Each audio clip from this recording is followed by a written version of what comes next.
हाँ जल्दी से कनेक्ट टू शालू।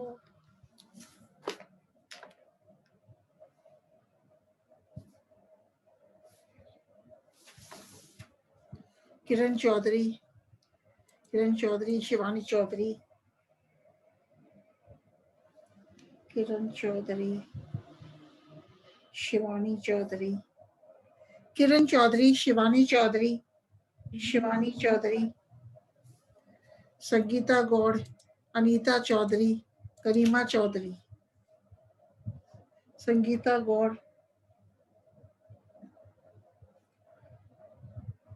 गौड़, अनीता चौधरी,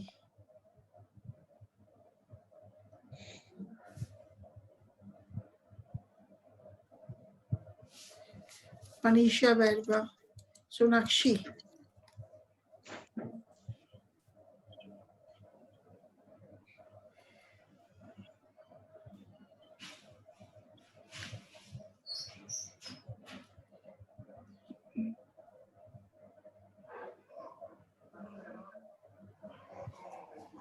समीक्षा,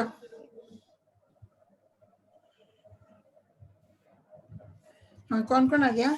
गरिमा चौधरी आ गई, गरिमा चौधरी, यस मैम, चौधरी, अनीता चौधरी, अनीता चौधरी, शिवानी चौधरी, शिवानी चौधरी, किरण चौधरी, संगीता गौड़, संगीता गौड़ भी आ गई, और मनीषा बैरवा, सोनाक्षी, सोनाक्षी आ गई, समीक्षा, सोनाक्षी और समीक्षा।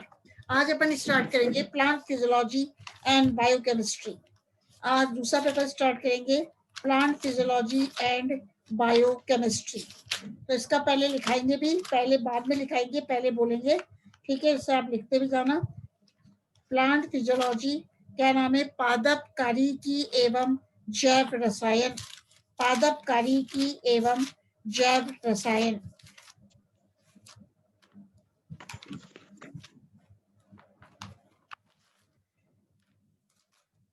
10:04 हुए, देखते औरों को भी जुड़ जाने दो, क्योंकि दूसरा पेपर स्टार्ट कर रहे हैं इसलिए।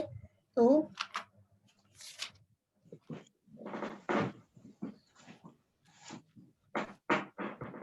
समीक्षा आ गई, मैं ये तो आई गए 10th।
मनीषा धेनवाल आ गई। एक बार अब अपन स्टार्ट करते हैं। मनीषा धेनवाल आ गई, 10:06 हो गए।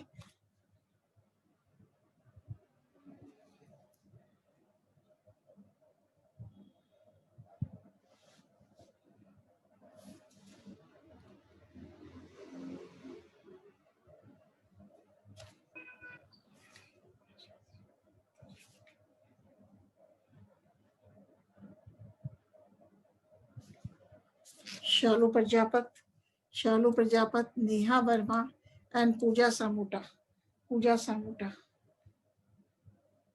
मैम सोनाक्षी की लगा दी बेटा, सोनाक्षी आपकी लगा दी, पूजा सामोटा और शालू की लगाइए, शालू प्रजापत, पूजा सामोटा, मनीषा धेनवाल, समीक्षा, मनीषा बैरवा, अनीता चौधरी, शिवानी चौधरी, किरण चौधरी, संगीता गौड़, गरिमा चौधरी, संगीता चौधरी, संगीता गौड़ सॉरी, सोनाक्षी सोहनिया। ठीक है, अब अपन बात करते हैं बेटा। नेहा वर्मा की भी लगा, हाँ बेटा नेहा लगा दी, नेहा वर्मा की लगा दी, नेहा वर्मा दिखाई दे रही है मुझे, नेहा वर्मा लग गई बेटा। अब अपन बात करेंगे, पूजा लगा दी बेटा, पूजा सामोटा। अब सुनना बेटा, अब मत बोलना। पहला खनिज पोषण, कौन सी बुक? दूसरी बुक, दूसरा सेकंड पेपर स्टार्ट करेंगे, प्लांट फिजियोलॉजी एंड बायोकेमिस्ट्री, पादप कार्यकी एवं जैव रसायन। इसका नाम है, अपन कौन सा चैप्टर लेते हैं? खनिज पोषण, मिनरल न्यूट्रिशन।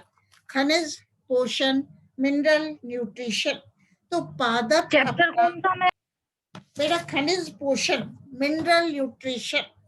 ठीक है, मैं लिखाऊंगी भी पर आज नहीं, पहले अपन सुनेंगे फिर कल लिखेंगे इस चैप्टर को, या आधे घंटे सुनो पहले फिर लिखना भी।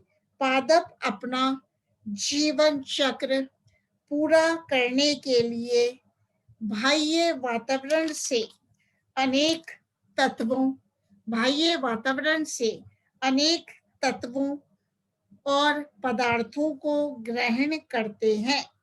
इन पदार्थों की आपूर्ति को पोषण, न्यूट्रिशन कहते हैं। यदि पादप में कार्बनिक तथा अकार्बनिक दोनों प्रकार के पदार्थों की आपूर्ति बाह्य वातावरण से हो, तब इन्हें हेटेरोट्रॉफिक परपोषित कहते हैं, तथा केवल अकार्बनिक पदार्थों की आपूर्ति की आवश्यकता हो तो इन्हें स्वपोषी ऑटोट्रॉफिक पादप कहते हैं। स्वपोषी अकार्बनिक स्वपोषी अकार्बनिक पदार्थों से क्लोरोफिल की सहायता से कार्बनिक पदार्थों का संश्लेषण कर लेते हैं। वापस बोल रही हूँ, स्वपोषी अकार्बनिक पदार्थों से क्लोरोफिल की सहायता से कार्बनिक पदार्थों का संश्लेषण कर लेते हैं। हरे पादप स्वपोषी होते हैं तथा इन्हें केवल अकार्बनिक तत्वों की आवश्यकता होती है। कहने का मतलब है जो भी ग्रीन प्लांट्स हैं वो कैसे होते हैं?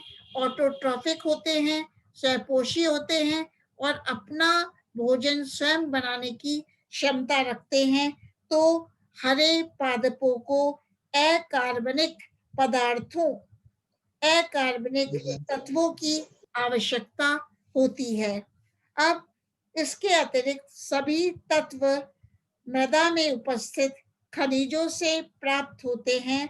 मतलब सभी तत्व मृदा में उपस्थित खनिजों से, मिनरल से प्राप्त होते हैं, इसलिए इनके पोषण को खनिज पोषण, मिनरल न्यूट्रिशन कहते हैं।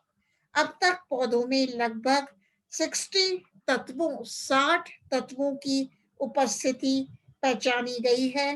किसी पादप में खनिज तत्वों की उपस्थिति किसी पादप में खनिज तत्वों की उपस्थिति पादप राख अथवा भस्म के विश्लेषण से ज्ञात की जाती है। विभिन्न पादपों में कुल भार का 70 to 90% तक जल उपस्थित होता है तथा शेष बचा भाग शुष्क पदार्थ, ड्राई मैटर कहलाता है, जो कुल भार का 5 से 30% तक होता है। जल निष्कासन के पश्चात शुष्क पदार्थ को विशेष प्रकार की भट्टियों में उच्च ताप पर जलाया जाता है। जलाने के पश्चात बचा अपशिष्ट पादप भस्म, प्लांट ऐश कहलाता है। तो मतलब किसी भी प्लांट में बेटा खनिज तत्वों की उपस्थिति किसके रूप में होती है? पादप राख, प्लांट ऐश या भस्म के रूप में ज्ञात की गई है। और जल निष्कासन के पश्चात शुष्क पदार्थ को विशेष प्रकार की भट्टियों में उच्च ताप पर जलाया जाता है। जब शुष्क पदार्थ को जला देते हैं तो बचे हुए अपशिष्ट को क्या कहते हैं? पादप भस्म कहते हैं, प्लांट ऐश कहते हैं। इस क्रिया में हाइड्रोजन, नाइट्रोजन तथा ऑक्सीजन गैसों के रूप में निकल जाते हैं। भस्म का वजन मतलब ऐश, भस्म को क्या बोलेंगे? ऐश। भस्म का वजन कुल पादप भार का 4% तक होता है, जिसमें शेष बचे खनिज तत्व होते हैं। भस्म का रासायनिक विश्लेषण कर उसमें उपस्थित खनिज तत्वों की प्रतिशत मात्रा ज्ञात की जाती है। भस्म के विश्लेषण से केवल उसमें पादप में उपस्थित विभिन्न तत्वों की उपस्थिति की जानकारी प्राप्त होती है। पादप में उपस्थित तत्व उसकी वृद्धि के लिए आवश्यक हैं या नहीं, इसका निर्धारण केवल उसकी उपस्थिति से नहीं किया जा सकता, क्योंकि पादप में उपस्थित सभी तत्व उसकी वृद्धि के लिए आवश्यक नहीं होते हैं। तो दूसरा है, जया दामोर आ गई, 1 मिनट। जया जया आ गई। आवश्यक तथा अनावश्यक तत्व, essential and non essential elements, मतलब अनेक विश्लेषणों तथा संवर्धन प्रयोगों के आधार पर यह निष्कर्ष प्राप्त किया गया है कि पादप शरीर में पाए जाने वाले सभी तत्व पादप की वृद्धि तथा जीवन चक्र पूर्ण करने के लिए आवश्यक नहीं होते हैं। वे तत्व जिनकी उपस्थिति में पादप अपना जीवन चक्र पूरा न कर सके अथवा सामान्य वृद्धि करने में सक्षम नहीं हो, आवश्यक तत्व एसेंशियल एलिमेंट्स कहलाते हैं, तथा शेष सभी अनावश्यक तत्व कहलाते हैं, नॉन एसेंशियल एलिमेंट्स कहलाते हैं। तो आवश्यक तत्व किसे कहते हैं? मतलब वह तत्व जिनकी अनुपस्थिति में प्लांट्स अपना जीवन चक्र, लाइफ साइकिल पूरा न कर सके अथवा सामान्य वृद्धि करने में सक्षम नहीं हो, तो ऐसे सभी तत्व आवश्यक तत्व कहलाते हैं, एसेंशियल एलिमेंट्स कहलाते हैं। तो कोई तत्व आवश्यक तब ही होता है जब वह तत्व पादप वृद्धि तथा जीवन चक्र पूरा करने के लिए आवश्यक होता है तथा इसकी अनुपस्थिति में वह अपना जीवन चक्र पूरा नहीं कर पाता है।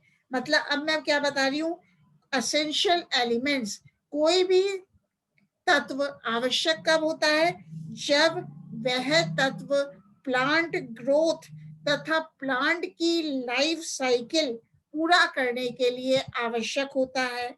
दूसरा, वह तत्व दूसरे तत्व द्वारा प्रतिस्थापित नहीं किया जा सकता। मतलब जब एक तत्व को दूसरे तत्व के द्वारा रिप्लेस नहीं किया जा सकता, तो भी वह एसेंशियल एलिमेंट कहलाता है।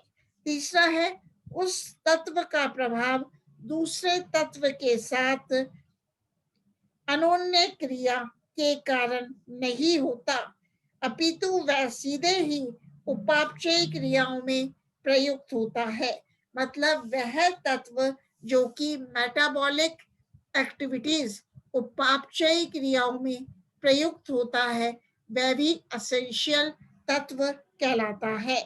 तो निकोलस, NICHOLES, निकोल्स ने आवश्यक तत्व के स्थान पर क्रियाशील तत्व, फंक्शनल एलिमेंट्स शब्द का प्रयोग किया। मतलब प्लांट फिजियोलॉजिस्ट थे, इनका नाम क्या था? निकोलस ने क्या देखा, क्या बताया कि जो भी आवश्यक तत्व हैं, एसेंशियल एलिमेंट्स के स्थान पर निकोलस ने क्या यूज किया? क्रियाशील तत्व, फंक्शनल एलिमेंट शब्द का प्रयोग किया। उसके अनुसार वह सभी तत्व जो पादप की उपापचयी क्रियाओं में भाग लेते हैं, चाहे उसकी आवश्यकता स्थापित न हो सकी हो, क्रियाशील तत्व कहलाते हैं। तो निकोलस ने फंक्शनल एलिमेंट्स किसे माना? मतलब वह सभी तत्व जो कि प्लांट की मेटाबॉलिक एक्टिविटीज, उपापचयी क्रियाओं में भाग लेते हैं, उन तत्वों को निकोलस ने फंक्शनल एलिमेंट्स, क्रियाशील तत्व माना। कुल 16 तत्वों को आवश्यक तत्वों की श्रेणी में रखा गया है। इनमें से 10 तत्वों, तो कौन कौन से 10 एलिमेंट्स हैं? Carbon, hydrogen, nitrogen, carbon, hydrogen, nitrogen, phosphorus, potassium, magnesium, calcium तथा आयरन की पौधों को अधिक मात्रा में आवश्यकता होती है, इसलिए इन्हें मुख्य तत्व अथवा गुरु आवश्यक तत्व, मेजर एलिमेंट्स और मैक्रो एसेंशियल एलिमेंट्स कहते हैं। तो पूछा जाएगा कि मेजर एलिमेंट्स या मैक्रो एसेंशियल एलिमेंट्स, गुरु आवश्यक तत्व किसे कहते हैं? तो आप लिखोगे carbon, hydrogen, nitrogen, phosphorus, potassium, magnesium, calcium तथा आयरन। और इन तत्वों की पौधों को अधिक मात्रा में आवश्यकता होती है, इसलिए ये सभी तत्व क्या कहलाते हैं? मुख्य तत्व, मेजर एलिमेंट्स या मैक्रो एसेंशियल एलिमेंट्स कहलाते हैं। अब बच्चे शेष 6 तत्व जो कौन कौन से हैं? Boron, manganese, boron, manganese, zinc, copper, molybdenum तथा क्लोरीन की पादप को अल्प मात्रा में आवश्यकता होती है, इसलिए इन्हें सूक्ष्म आवश्यक तत्व कहते हैं। मतलब these are called as minor essential elements और trace elements। तो कौन कौन से हुए माइनर एलिमेंट्स? मतलब बोरोन है, मैंगनीज, जिंक, कॉपर, मोलिब्डेनम तथा क्लोरीन। इन तत्वों की प्लांट को बहुत ही कम मात्रा में आवश्यकता होती है, तो इसलिए इन तत्वों को क्या कहा गया? सूक्ष्म आवश्यक तत्व कहते हैं, माइनर एसेंशियल एलिमेंट्स कहते हैं। इन तत्वों के अतिरिक्त कुछ पौधों में कुछ अन्य तत्व आवश्यक न होते हुए भी वृद्धि में लाभदायक होते हैं। इन्हें लाभदायक तत्व, बेनिफिशियल एलिमेंट्स कहते हैं। तो बेनिफिशियल एलिमेंट्स, लाभदायक तत्व क्या क्या हैं? Sodium, cobalt, sodium, cobalt, silicon, silicon तथा गैलियम, ये सब क्या है? लाभदायक तत्व हैं, बेनिफिशियल एलिमेंट्स हैं। अब बात करते हैं general role of elements in plants. पौधों में खनिज तत्वों के सामान्य कार्य। तो पौधों में खनिज तत्वों द्वारा निम्न प्रकार के कार्य संपन्न किए जाते हैं। पहला कार्य क्या है बेटा? कंपोनेंट्स ऑफ प्लांट बॉडी, पादप शरीर के घटक। तो जैसा कि बताया था, कार्बन, हाइड्रोजन तथा ऑक्सीजन कोशिका भित्ति तथा प्रोटोप्लाज्म के प्रमुख घटक होते हैं। कार्बोहाइड्रेट, प्रोटीन, लिपिड, लिग्निन तथा सेल्यूलोज इन्हीं से निर्मित होता है। इसके अलावा ये सल्फर, फास्फोरस व नाइट्रोजन के साथ अमीनो अम्ल तथा न्यूक्लिक एसिड्स का निर्माण करते हैं। कैल्शियम कोशिका भित्ति कोशिका भित्तियों के मध्य उपस्थित मध्य पटलिका तथा मैग्नीशियम क्लोरोफिल का प्रमुख घटक होता है। तो किसकी बात चल रही है? General role of elements in plants. दूसरा है ऑस्मोटिक प्रेशर, परासरणी दाब। तो कोशिका रस का परासरणी दाब ऑस्मोटिक प्रेशर खनिज लवणों व कार्बनिक अम्लों की सांद्रता के कारण होता है। परासरणी दाब ऑस्मोटिक प्रेशर के फलस्वरूप कोशिकाएं जल अवशोषित कर स्फीत बनी रहती हैं, जिसके फलस्वरूप वृद्धि होती है। मतलब because of the osmotic pressure the cells absorb water and become turgid। मतलब जब परासरणी दाब के फलस्वरूप कोशिकाएं क्या करती हैं? जल अवशोषित कर लेती हैं और जल अवशोषित करके कोशिकाएं स्फीत बनी रहती हैं, जिसके फलस्वरूप वृद्धि होती है। तीसरा है इलेक्ट्रॉन वाहक oxido reduction reaction. Oxido reduction reaction कुछ तत्व इलेक्ट्रॉन दाता व ग्राही के रूप में कार्य करते हैं। जैसे आप जानते हो कुछ तत्व एलिमेंट्स तो इलेक्ट्रॉन डोनर होते हैं, कुछ इलेक्ट्रॉन को रिसीव करते हैं। तो कुछ तत्व इलेक्ट्रॉन दाता व इलेक्ट्रॉन ग्राही के रूप में कार्य करते हैं, अर्थात रासायनिक अभिक्रियाओं में ऑक्सीडेशन व अपचयन का कार्य करते हैं।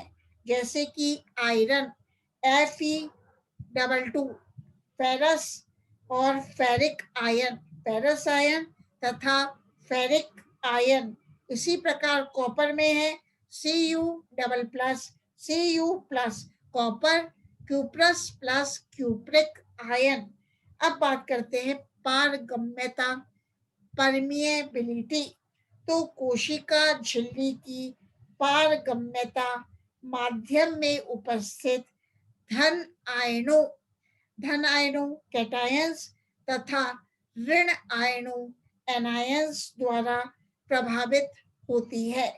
कैल्शियम आयन कोशिका कला की पारगम्यता बनाए रखने में सहायक होते हैं।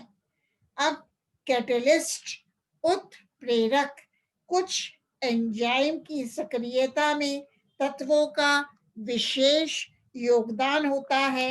ये तत्व सहकारक, कोफैक्टर अथवा सक्रियक एक्टिवेटर का कार्य करते हैं, जैसे कि copper, manganese, zinc, molybdenum and iron आदि।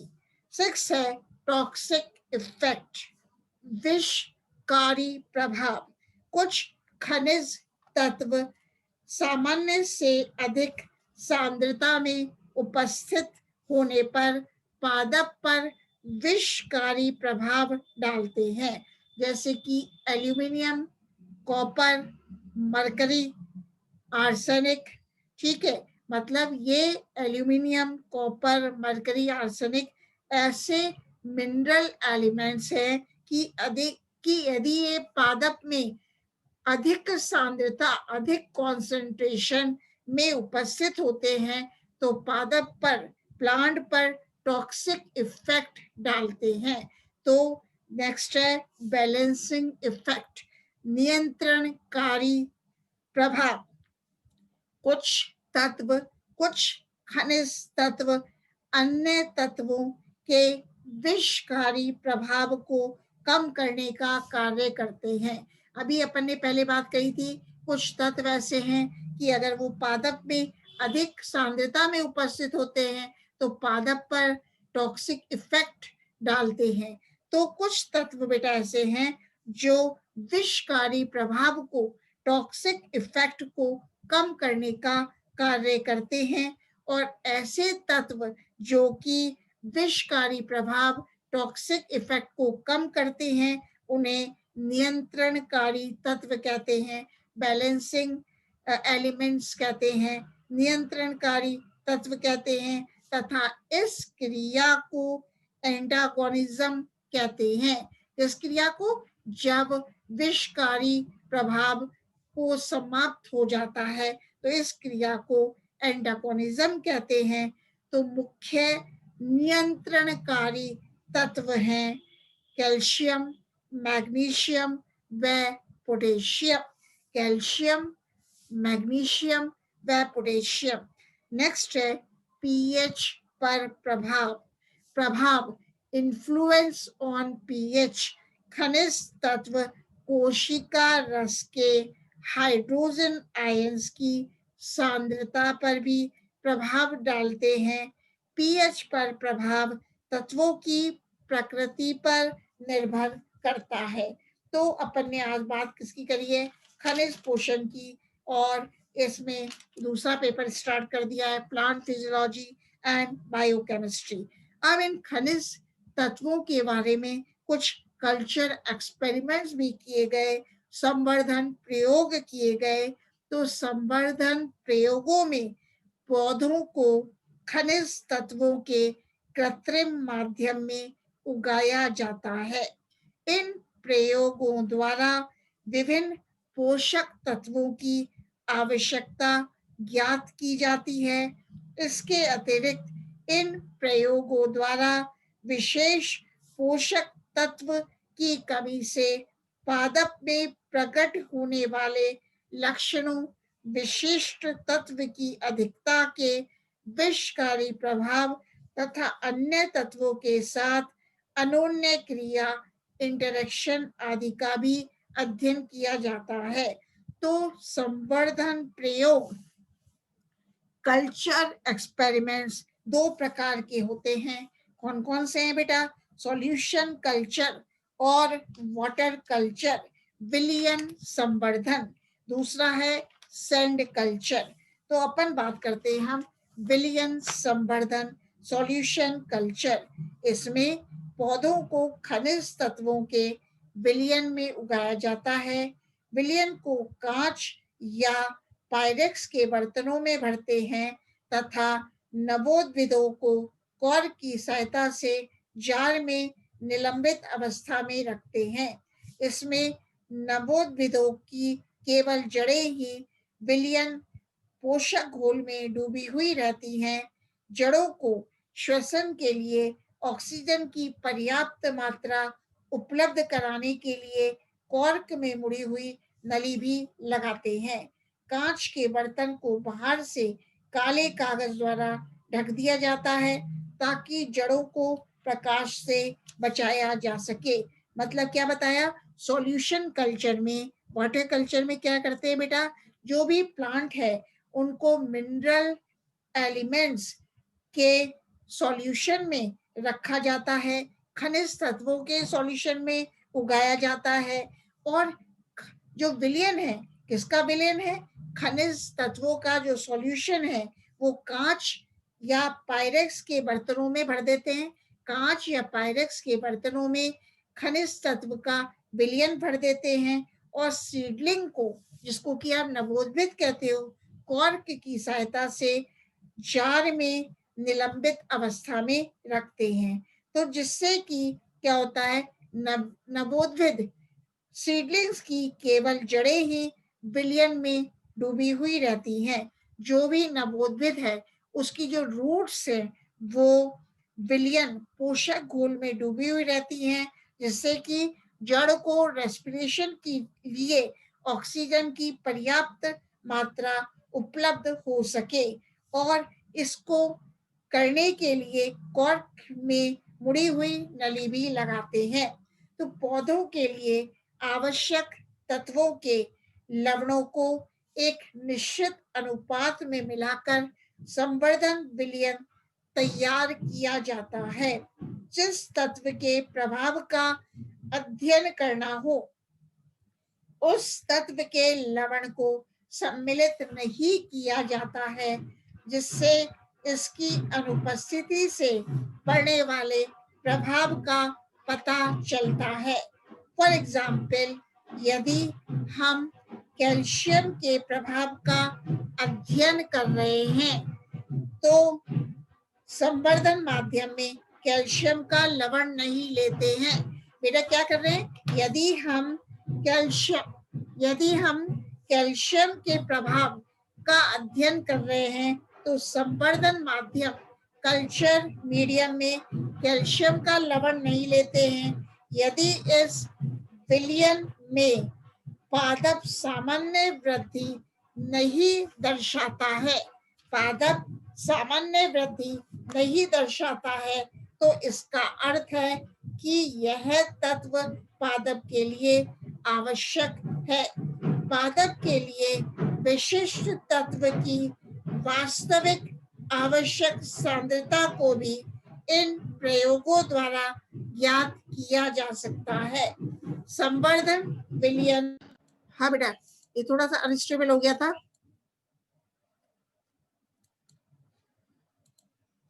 संवर्धन माध्यम, हाँ बेटा एक मिनट रिकॉर्डिंग चल रही है। संवर्धन विलयन क्षारीय होने पर इसमें कुछ बूंदे फास्फोरिक एसिड की डाली जाती हैं ताकि ये उदासीन अथवा हल्का अम्लीय प्रकृति का हो जाए। इसके अतिरिक्त यदि प्रयोगों को लंबे समय तक रखना हो तो विलयन को 3 से 4 दिन पश्चात परिवर्तित करते रहना चाहिए।